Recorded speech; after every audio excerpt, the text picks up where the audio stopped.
Colin Powell, dead at the age of 84. An American hero, yes, and I like Colin Powell. Sure, he made some big-time mistakes, and he was always there to turn against Republicans. That's why the fake news loved him so much.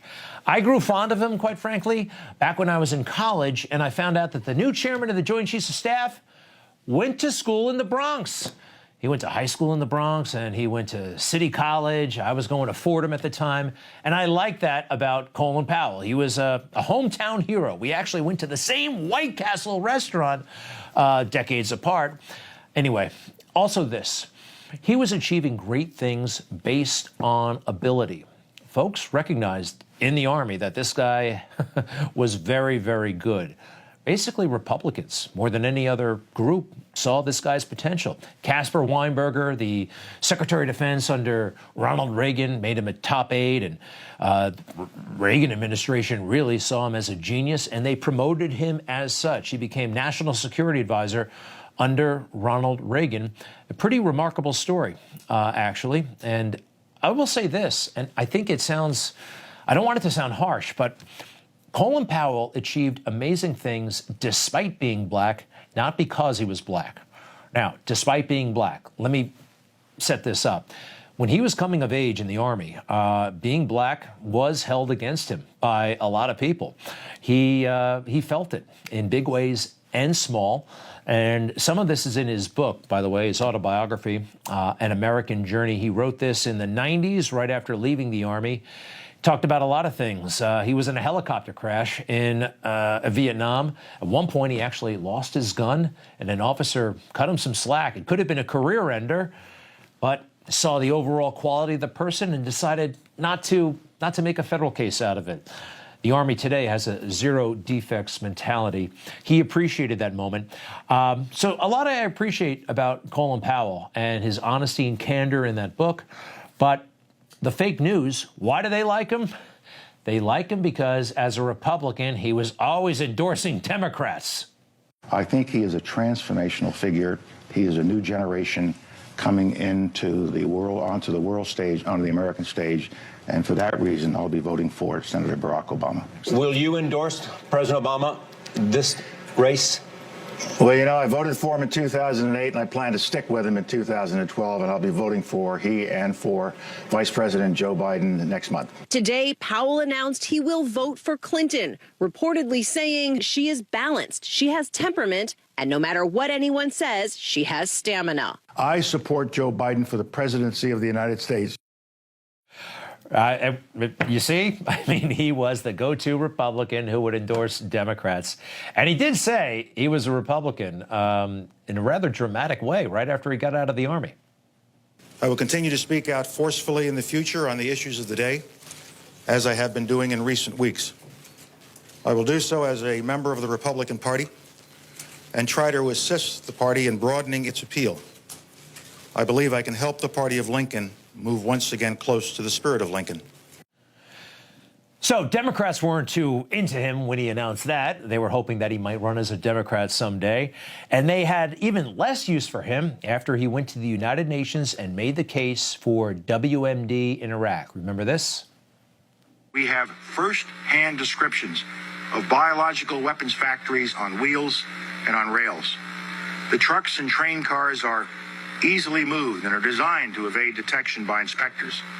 In a matter of months, they can produce a quantity of biological poison equal to the entire amount that Iraq claimed to have produced in the years prior to the Gulf War. These are missiles that Iraq wants in order to project power, to threaten, and to deliver chemical, biological, and, if we let him, nuclear warheads. So his prestige, his reputation, it sealed the deal, really, for the war in Iraq. And, well, you know what happened next. No weapons of mass destruction, a long, messy occupation. And, yes, he bears some responsibility for that, although I do think he may have been duped by the CIA, by Dick Cheney. Maybe they lied to him like they lied to so many others. Also, as the war unraveled, he was not at ease with the Bush administration. He left after only one term. He famously got into a screaming match with Don Rumsfeld outside the Oval Office. But before all this, he did an amazing job when he was chairman of the Joint Chiefs, kicking Saddam Hussein out of Kuwait. Remember, Gulf War I seems like ancient history now, but Colin Powell was the chairman of the Joint Chiefs. Dick Cheney was the Secretary of Defense. And together, these guys did not screw around. They didn't have to worry about diversity, equity, and inclusion. They were all about killing the enemy, literally. Our strategy to go after this army is very, very simple. First, we're going to cut it off, and then we're going to kill it.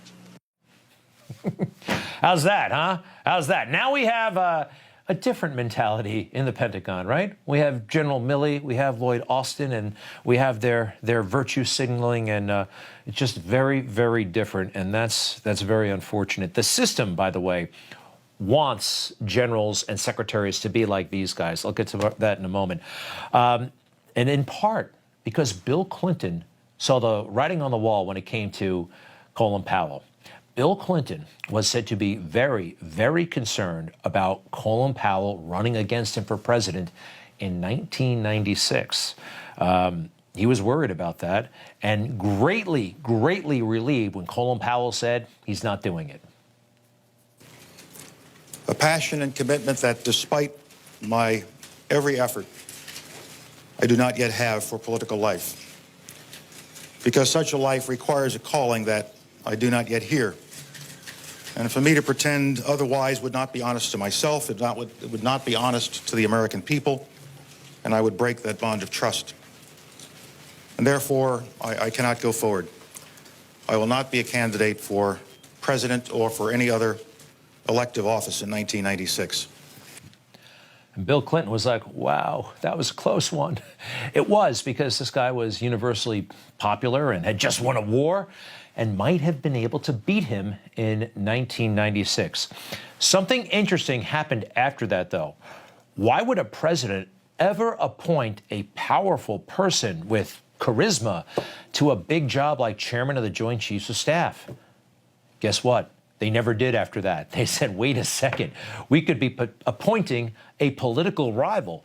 So really, for the next 20 plus years, we got a lot of very average people at the top of the Pentagon, in part because Colin Powell was so good, so charismatic, and had political brawn to him.